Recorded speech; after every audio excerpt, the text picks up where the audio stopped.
درود دوستان، چنان گفتیم در مسئله این کتاب тестар خدمه مقصد داشتم که با انجام برسونم.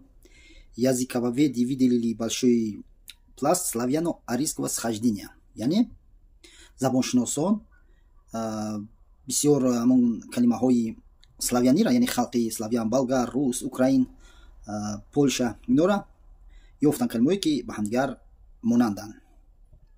در اینجا مثلا اینجا بسیار کلمه آورده است. ما چند تا مثال میاریم.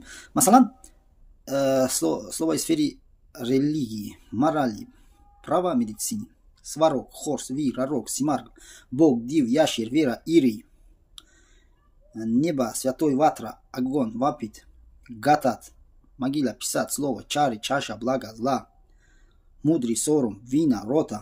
یعنی خیلی بسیار هستن برادرها. ببینید که قدر کلمه‌ای که ما با زبان روسی دونیمشون میگفتیم اینا همش واژه‌های ما بودن که در دیگر دینا گذاشتن. حتی دینایی که پیش یعنی اسلاویان وجه هزار سال شد که نصرانیان، یعنی پیش از 1000 سال این واژه‌ها گذاشتگان. مثال یادی اسلاویان روس‌ها پیشتر 30 خدا داشتن. پیش از نصرانی شدن 30 خدا، یعنی خدای اول بوگ نام داشت. بوگ همین بوگی که دما در گذشته اگر کسی دیده باشه ویدیوی مرا در بورج گفتم، حتی امروز است شهری بغداد، یعنی خدا داد زمان اومده است.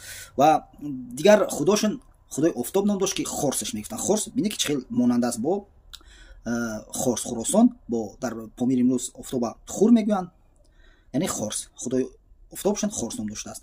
و خدای بدی روس ها دیو نام داشت. دیو چی است؟ ما تا امروز میگوییم دیو، یعنی چه اینها گرفتن. حتی کلمه ویرا را من هم گفتیم چی باشه چی میشه و که ولی یک کلمه در اومد، مثلا کلمه باور، یعنی ور، هم ورش یعنی باوری، ایمان. اینا هم کلمه ها از گذشته ما گرفتگی. به همین خاطر برادرها این کتاب من به نزدیکی به انجام رسوندم، زیرا که دیده هستم که بعد گذشته، بعد دین، بعد تاریخ، بعد مدنیت هیچ کس حواس ندارد بهتر در زبان بگذرم، یعنی کلمه ها چقدر میگذرن که با کلمه های ما در کتاب سخن درباره زبان ترکی.